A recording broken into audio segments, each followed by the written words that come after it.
BRS నేతల తీరుపై మరోసారి ఎమ్మెల్సీ కవిత ఫైర్ అయ్యారు. ఇంటి ఆడబిడ్డపై కామెంట్స్ చేస్తే బీఆర్ఎస్ సోదరులు మాట్లాడలేదన్నారు. తనపై అనుచిత వ్యాఖ్యలు చేసిన వారి వెనుక బీఆర్ఎస్ పార్టీలో పెద్ద లీడర్ ఉన్నాడని ఆరోపించారు. నల్గొండలో బీఆర్ఎస్ నాశనం చేసిన నాయకుడు తన గురించి మాట్లాడుతున్నారని మండిపడ్డారు. నల్లగొండ జిల్లాలో ఒక లిల్లీపుట్టు నాయకుడు తన గురించి మాట్లాడుతున్నారని విమర్శించారు. ఇక కేసీఆర్ దగ్గర ఉన్న సమాచారాన్ని లీక్ చేసింది ఎవరని ప్రశ్నించారు కవిత. అనుచితమైనటువంటి వ్యాఖ్యలు ఒక ఇంటి ఆడబిడ్డగా నా మీద చేస్తే యావత్ తెలంగాణ బాధపడి అనేక మంది ఎక్కడికక్కడ డైరెక్ట్గా రియాక్ట్ అయ్యారు. మరి ఏమైందో ఏమో నాకు తెలియదు, కానీ బీఆర్ఎస్ పార్టీలో ఉన్న అన్నదమ్ములకు వాళ్ళు మాత్రం ఎవరు రియాక్ట్ కాలేదు. ఎందుకు కాలేదు అన్నటువంటి విషయం ఒకటి ఆలోచించాలి. రెండు, మీ అందరికీ తెలుసు, నేను ఎప్పుడు కూడా నిర్దిష్టమైన సమాచారం లేకుండా మాట్లాడను. ఇవాళ నేను చాలా నిర్దిష్టమైన సమాచారంతో చెప్తున్నా. ఆ వ్యాఖ్యల వెనుక ఒక బీఆర్ఎస్ పెద్ద నాయకుడి హస్తం ఉన్నది. అందుకనే బీఆర్ఎస్ పార్టీ నాయకులు ఎవరు కూడా రియాక్ట్ కాలేదని చెప్పి నేను బలంగా నమ్ముతా ఉన్నాను. ఆ కుట్రలు చేసిన పెద్ద నాయకులు ఏమనుకుంటున్నారంటే నా దగ్గర ఎవరో 10 మందిని పెట్టి నా దగ్గర జరిగే అంశాల సమాచారం ఎప్పటికప్పుడు తీసుకుంటున్నామని చావు తెలివితేటలు ప్రదర్శిస్తున్నారు. కానీ ఆ బాగా పెద్దగా ఉన్న నాయకుడికి అర్థం కావాల్సింది ఏంటంటే అక్కడేం జరుగుతుందో కూడా నాకు సమాచారం వస్తూనే ఉంటుంది.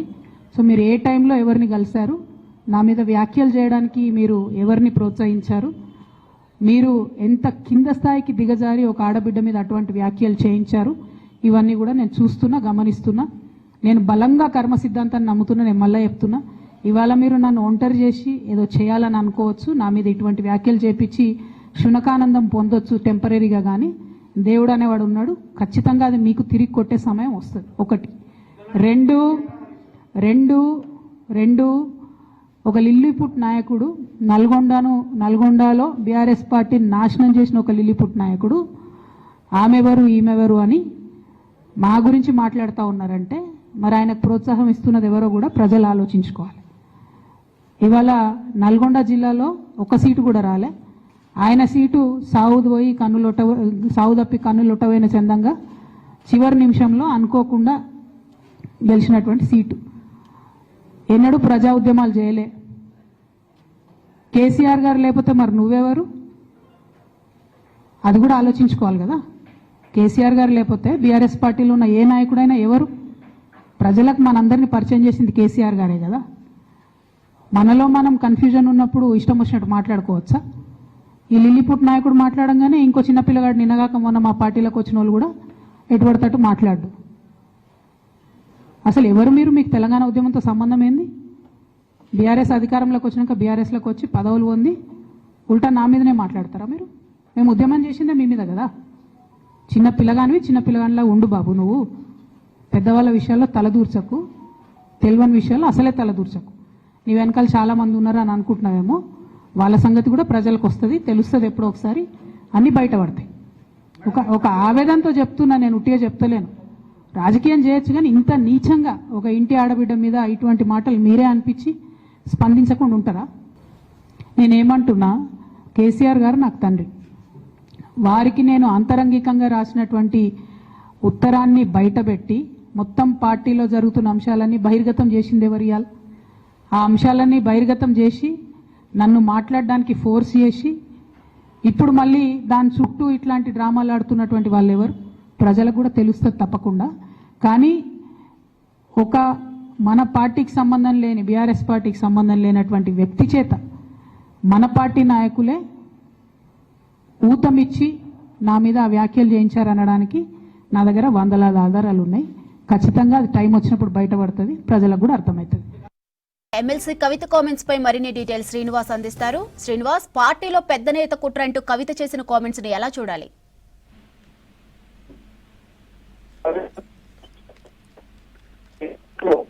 ఒకసారి మాత్రం కేసీఆర్ పక్కన దయ్యాలు ఉన్నాయని ఒక కామెంట్ చేశారు.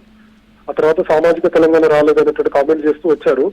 చిట్చాట్లో చాలా అంశాలు ప్రస్తావించారు, కానీ మొదటిసారి ఆమె రికార్డెడ్ గా ప్రెస్ మీట్ లోనే బీఆర్ఎస్ నాయకుల పైన తీవ్ర స్థాయిలో ఫైర్ అయ్యారు. అందులో ఒక పెద్ద నాయకుడు అంటే డైరెక్ట్ గా మనం చెప్పుకోవచ్చు బీఆర్ఎస్ వర్కింగ్ ప్రెసిడెంట్ కేటీఆర్ పేరును ఆమె ప్రస్తావించినట్టుగా మనం అర్థం చేసుకోవచ్చు. ఎందుకంటే ఈ మధ్య తీన్మార్ మల్లన్న ఒక కామెంట్ చేశారు, మనకు తెలిసినటువంటి విషయమే.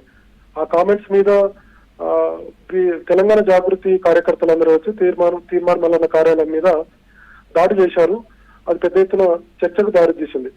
ఆ తర్వాత బీఆర్ఎస్ పార్టీ నుంచి అంటే తీర్మార్ మల్లన్న చేసిన కామెంట్స్ మీద బీఆర్ఎస్ పార్టీ నుంచి కూడా ఎవరు పెద్దగా రియాక్ట్ కాలేదు. సో ఈ రియాక్ట్ కాని వెనక ఒక పెద్ద నాయకుడు ఉన్నాడు అనేది ఒక విషయం చెప్తూనే, మరొక వైపు తీర్మార్ మల్లన్న పేరు చెప్పలేదు ప్రెస్ మీట్ లో, కానీ తీర్మార్ మల్లన్న కామెంట్స్ వెనక మా పార్టీలో ఒక పెద్ద నాయకుడు ఉన్నారు, తీర్మార్ మల్లన్నని ఆయనని ఉసిగొల్పారన్నటువంటి కామెంట్స్ కూడా కవిత చేశారు. అంటే దీని వెనక కేటీఆర్ ను ఉద్దేశించి కవిత ఈ కామెంట్ చేసినట్టుగా మనం అర్థం చేసుకోవచ్చు. సో మొత్తానికి ఇప్పుడు బీఆర్ఎస్ లో పెద్ద చర్చకు దారితీసింది. సో ఇన్ని రోజులేమో ఆఫ్ ది రికార్డ్ లో మాట్లాడుతూ వస్తున్నటువంటి కవిత, అంటే చిట్ చాట్ లో గానీ లేదంటే ఆఫ్ ది రికార్డ్ లో ఏదైనా విషయాన్ని ప్రస్తావిస్తూ వచ్చినటువంటి కవిత దూకుడు పెంచారని చెప్పి మనం అనుకోవచ్చు. ఎందుకంటే ఒక ప్రెస్ మీట్ లో ఈ స్థాయిలో కామెంట్ చేయడంపై బీఆర్ఎస్ వర్గాల్లో పెద్ద ఎత్తున చర్చ జరుగుతుంది. సో ఇప్పుడు మరి ఇట్లాంటి కామెంట్స్ మీద పార్టీ ఎలా రియాక్ట్ అవుతుంది అనేది చూడాల్సినటువంటి అవసరం ఉంది. సో ఖచ్చితంగా అది కేటీఆర్ ని టార్గెట్ చేసి మాట్లాడుతున్నారు. గతంలో కూడా ఒక అంశాన్ని ప్రస్తావించారు. మే 28వ తారీఖున చిట్ చాట్ చేశారు కవిత. ఆ టైంలో కూడా బీఆర్ఎస్ పార్టీని బీజేపీలో విలీనం చేయబోతున్నారు, ఇది నాకు గతంలో సమాచారం ఉండే, సో దాన్ని నేను జైల్లోనే ఉండి అడ్డుకున్నాను, దీని వెనక కేటీఆర్ ఉన్నారనేది ఆమె చిట్ చాట్ లో చాలా స్పష్టంగా చెప్పారు. ఆ తర్వాత ఇంకొక అంశాన్ని కూడా ఆమె ప్రస్తావించారు. ఈ రోజు సీఎం రమేష్ ఈ మధ్య ఒక కామెంట్ చేశారు. సేమ్ అప్పుడు గతంలో కవిత ఏదైతే కామెంట్ చేశారో ఆ కామెంట్స్ ను బీజేపీ ఎంపీ సీఎం రమేష్ చేసినట్టు కామెంట్స్ మీద కూడా ఆమె రియాక్ట్ అయ్యారు. సో ఆ కామెంట్స్ అంటే బీఆర్ఎస్ బీజేపీలో విలీనం అవుతుందన్నటువంటి విషయం నా ఇంటికి కేటీఆర్ వచ్చి కూడా ఈ అంశం, మా ఇంటికి కేటీఆర్ వచ్చారు, సో ఆ సందర్భంగా మా మధ్య చర్చకు వచ్చిందన్నటువంటి విషయాలు ఈ మధ్య సీఎం రమేష్ చేసినటువంటి కామెంట్స్ కూడా హాట్ టాపిక్ గా మారాయి. సో ఈ సందర్భంగా ఒక అంశాన్ని కవిత ప్రస్తావించారు. అదేంటంటే నా లేఖ లీక్ వెనక, అంటే నా లేఖ లీక్ వెనక సీఎం రమేష్ చేసినటువంటి కామెంట్స్ కు కొంత అవినావ సంబంధం ఉంది. సో ఖచ్చితంగా ఆ పెద్దలే చేసి ఇదంతా దాని వెనక ఒక కుట్ర చేసి ఉంటారన్నటువంటి అర్థం వచ్చేలా మాట్లాడారు. అంటే కేటీఆర్ ని ఆమె డైరెక్ట్ గా ఈ కామెంట్ చేసినట్టుగా మనం అర్థం చేసుకోవచ్చు. సో మొత్తానికి గత కొన్ని రోజుల నుంచి కూడా కవిత వర్సెస్ కేటీఆర్, కవిత వర్సెస్ బీఆర్ఎస్ నేతలు అన్నది ఏదైతే ఉందో అది ఈ మధ్య ఇప్పుడు తారస్థాయికి చేరిందని చెప్పవచ్చు. గతంలో చిట్ చాట్లు కానీ లేదంటే రాజకీయంగా ఏదైనా కామెంట్ చేయాలనుకున్నప్పుడు ఆఫ్ ది రికార్డ్ లో మాట్లాడినటువంటి కవిత ప్రెస్ మీట్ లోనే డైరెక్ట్ గా బహిరంగంగా కామెంట్ చేయడం వెనకంటే పేరు చెప్పకున్నప్పటికీ మీడియాకు అర్థమవుతుంది, బీఆర్ఎస్ కార్యకర్తలకు అర్థమవుతుంది, ఇంకొక వైపు రాష్ట్ర రాజకీయాల్లో ఉన్నటువంటి వాళ్ళందరికీ అర్థమవుతుంది కవిత ఎందుకు దీని వెనుక ఎందుకు ఇలా మాట్లాడుతున్నారు అనేది అర్థమైపోయింది. ఇంకొక అంశాన్ని కూడా ప్రస్తావించారు. ముఖ్యంగా నన్ను ఒంటరి చేసేటువంటి ప్రయత్నం చేస్తున్నారు, నేను ఒంటరిని కాను అనేటువంటి విషయాన్ని కూడా ఆమె చెప్పారు. ఇంకొక వైపు ఒంటరి చేసే ప్రయత్నం చేస్తుంటే దేవుడు వాళ్ళకి మళ్ళీ తిరిగి కొడతారు, నేను కర్మ సిద్ధాంతాన్ని గట్టిగా నమ్మే వ్యక్తిని, ఖచ్చితంగా సమయం వస్తుంది దేవుడు వాళ్ళని తిరిగి కొడతారు అనేటువంటి కామెంట్ చేశారు. ఖచ్చితంగా ఇది కేటీఆర్ ను ఉద్దేశించి చేసిందని చెప్పి మనం అనుకోవచ్చు. ఇక మరొక కీలకమైనటువంటి కామెంట్స్, ముఖ్యంగా నల్గొండ జిల్లాకు సంబంధించినటువంటి నాయకుడి మీద మాజీ మంత్రి సూర్యాపేట ఎమ్మెల్యే జగదీష్ రెడ్డిపై తీవ్ర స్థాయిలో కవిత మండిపడ్డారు. లిల్లీపూట్ నాయకుడు అటు ఆమె తీవ్ర స్థాయిలో ఫైర్ అయినటువంటి పరిస్థితి ఉంది. నల్గొండ జిల్లాలో పార్టీని నాశనం చేసినటువంటి వ్యక్తి నా మీద కొన్ని ఆఫ్ ది రికార్డ్ లో కామెంట్ చేస్తున్నారు, మాట్లాడుతున్నారు అనేటువంటి విషయాన్ని కూడా ఆమె ప్రస్తావించారు. మరొక నాయకుడు ఈ మధ్యనే పార్టీలోకి వచ్చినటువంటి నాయకుడు అని అంటే మాకున్నటువంటి సమాచారం, ఎందుకంటే రెగ్యులర్ గా బీట్ నేను అప్డేట్ చూస్తూ ఉంటాను కాబట్టి, సో సబితా ఇంద్రారెడ్డి కొడుకు పట్టొల్ల కార్తిక్ రెడ్డి ఈ మధ్య కొన్ని యూట్యూబ్ ఛానల్స్ కు ఇంటర్వ్యూ ఇచ్చారు. ఆ సందర్భంగా ఆయన కొన్ని కామెంట్ చేశారు. ఆయనను ఉద్దేశించి ఈ కామెంట్ చేసి ఉండొచ్చు అనేది మనకు అర్థమవుతుంది. ఎందుకంటే పటోల్ల కార్తిక్ రెడ్డి కొంత కేటీఆర్ కు దగ్గరగా ఉంటారు, ఇప్పటికే రాజేందర్ నగర్ టికెట్ ను కూడా ఆయనకు ఖరారు చేశారు.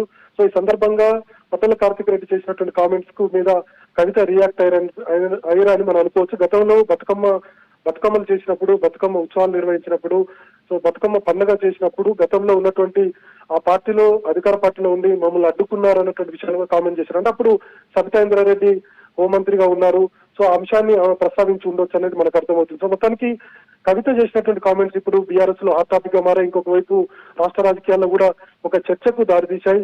ఇంకొక వైపు ఏమో స్థానిక సంస్థల ఎన్నికలు రాబోతున్నాయి, మరోవైపు జూబ్లీహిల్స్ ఉప ఎన్నిక రాబోతుంది. ఈ సందర్భంగా ఇట్లాంటి టైంలో కవిత చేసినటువంటి ఈ కామెంట్స్ బీఆర్ఎస్ ని ఖచ్చితంగా ఇరకాటంలో పెట్టే విధంగానే ఉంటాయని చెప్పవచ్చు. మరి ఇప్పుడు ఈ స్థాయిలో కామెంట్ చేసిన తర్వాత కవిత మీద ఏమన్నా చర్యలు ఉంటాయనే చూడాలి. గత కొన్ని రోజుల నుంచి కూడా పార్టీలో ఒక చర్చ జరుగుతుంది ఇంటర్నల్ గా.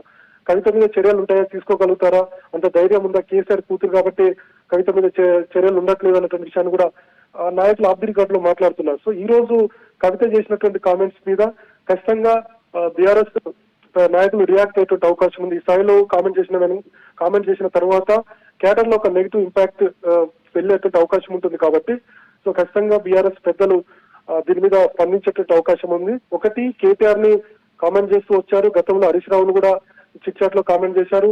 తర్వాత ఈ రోజు మాజీ మంత్రి జగదీష్ రెడ్డి మీద కామెంట్ చేశారు. ఇంకొక వైపు సబితా ఇంద్రారెడ్డి కొడుకు పట్టణ కార్తిక్ రెడ్డి మీద కామెంట్ చేసినట్టుగా మనం అర్థం చేసుకోవచ్చు.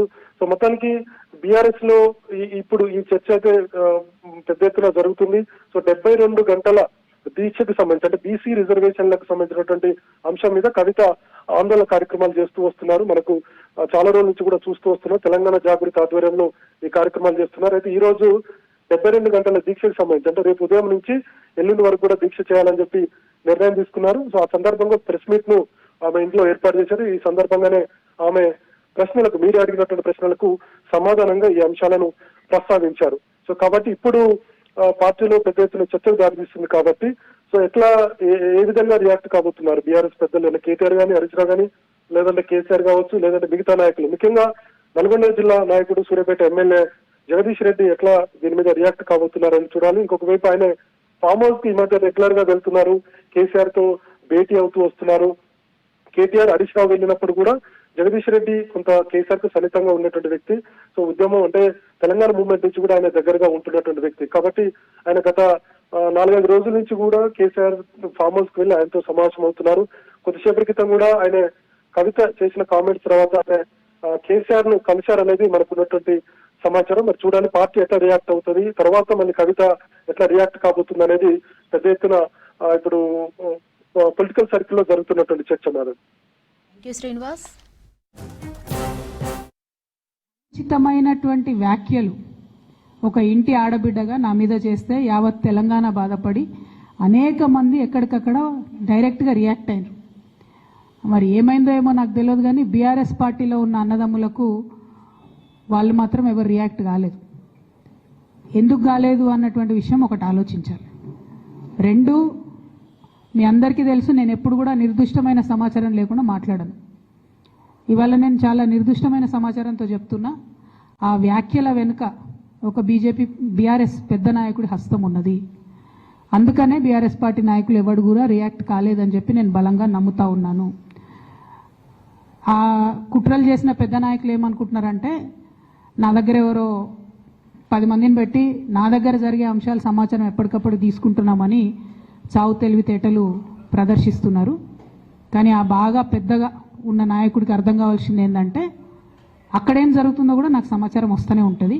సో మీరు ఏ టైంలో ఎవరిని కలిశారు, నా మీద వ్యాఖ్యలు చేయడానికి మీరు ఎవరిని ప్రోత్సహించారు, మీరు ఎంత కింద స్థాయికి దిగజారి ఒక ఆడబిడ్డ మీద అటువంటి వ్యాఖ్యలు చేయించారు, ఇవన్నీ కూడా నేను చూస్తున్నా, గమనిస్తున్నా. నేను బలంగా కర్మ సిద్ధాంతాన్ని నమ్ముతున్నా. నేను మళ్ళీ చెప్తున్నా, ఇవాళ మీరు నన్ను ఒంటరి చేసి ఏదో చేయాలని అనుకోవచ్చు, నా మీద ఇటువంటి వ్యాఖ్యలు చేపించి శునకానందం పొందొచ్చు టెంపరీగా, కానీ దేవుడు అనేవాడు ఉన్నాడు. ఖచ్చితంగా అది మీకు తిరిగి కొట్టే సమయం వస్తుంది. 1. 2 ఒక లిల్లీపుట్ నాయకుడు నల్గొండలో బీఆర్ఎస్ పార్టీని నాశనం చేసిన ఒక లిల్లీపుట్ నాయకుడు ఆమెవరు ఈమెవరు అని మా గురించి మాట్లాడుతూ ఉన్నారంటే మరి ఆయనకు ప్రోత్సాహం ఇస్తున్నది ఎవరో కూడా ప్రజలు ఆలోచించుకోవాలి. ఇవాళ నల్గొండ జిల్లాలో ఒక సీటు కూడా రాలే. ఆయన సీటు సావు తప్పి కన్నులొట్టవైన చందంగా చివరి నిమిషంలో అనుకోకుండా గెలిచినటువంటి సీటు. ఎన్నడూ ప్రజా ఉద్యమాలు చేయలే. కేసీఆర్ గారు లేకపోతే మరి నువ్వెవరు, అది కూడా ఆలోచించుకోవాలి కదా. కేసీఆర్ గారు లేకపోతే బీఆర్ఎస్ పార్టీలో ఉన్న ఏ నాయకుడైనా ఎవరు? ప్రజలకు మనందరినీ పరిచయం చేసింది కేసీఆర్ గారే కదా. మనలో మనం కన్ఫ్యూజన్ ఉన్నప్పుడు ఇష్టం వచ్చినట్టు మాట్లాడుకోవచ్చా? ఈ లిల్లీపుట్ నాయకుడు మాట్లాడంగానే ఇంకో చిన్న పిల్లగాడు నిన్నగాక మొన్న మా పార్టీలోకి వచ్చిన వాళ్ళు కూడా ఎటుపడతట్టు మాట్లాడు. అసలు ఎవరు మీరు? మీకు తెలంగాణ ఉద్యమంతో సంబంధం ఏంది? బీఆర్ఎస్ అధికారంలోకి వచ్చినాక బీఆర్ఎస్లోకి వచ్చి పదవులు పొంది ఉల్టా నా మీదనే మాట్లాడతారా మీరు? మేము ఉద్యమం చేసిందే మీ మీద కదా. చిన్న పిల్లగానిలా ఉండు బాబు నువ్వు. పెద్దవాళ్ళ విషయాల్లో తలదూర్చకు, తెలియని విషయాల్లో అసలే తలదూర్చకు. నీ వెనకాల చాలా మంది ఉన్నారు అని అనుకుంటున్నావేమో, వాళ్ళ సంగతి కూడా ప్రజలకు వస్తుంది, తెలుస్తుంది ఎప్పుడో ఒకసారి, అన్నీ బయటపడతాయి. ఒక ఆవేదనతో చెప్తున్నా, నేను ఉట్టిగా చెప్తలేను. రాజకీయం చేయొచ్చు కానీ ఇంత నీచంగా ఒక ఇంటి ఆడబిడ్డ మీద ఇటువంటి మాటలు మీరే అనిపించి స్పందించకుండా ఉంటారా? నేనేమంటున్నా, కేసీఆర్ గారు నాకు తండ్రి, వారికి నేను అంతరంగికంగా రాసినటువంటి ఉత్తరాన్ని బయటపెట్టి మొత్తం పార్టీలో జరుగుతున్న అంశాలన్నీ బహిర్గతం చేసింది ఎవరు? ఇవాళ ఆ అంశాలన్నీ బహిర్గతం చేసి నన్ను మాట్లాడడానికి ఫోర్స్ చేసి ఇప్పుడు మళ్ళీ దాని చుట్టూ ఇట్లాంటి డ్రామాలు ఆడుతున్నటువంటి వాళ్ళు ఎవరు? ప్రజలకు కూడా తెలుస్తుంది తప్పకుండా. కానీ ఒక మన పార్టీకి సంబంధం లేని, బీఆర్ఎస్ పార్టీకి సంబంధం లేనటువంటి వ్యక్తి చేత మన పార్టీ నాయకులే ఊతమిచ్చి నా మీద ఆ వ్యాఖ్యలు చేయించారనడానికి నా దగ్గర వందలాది ఆధారాలు ఉన్నాయి. ఖచ్చితంగా అది టైం వచ్చినప్పుడు బయటపడుతుంది, ప్రజలకు కూడా అర్థమవుతుంది.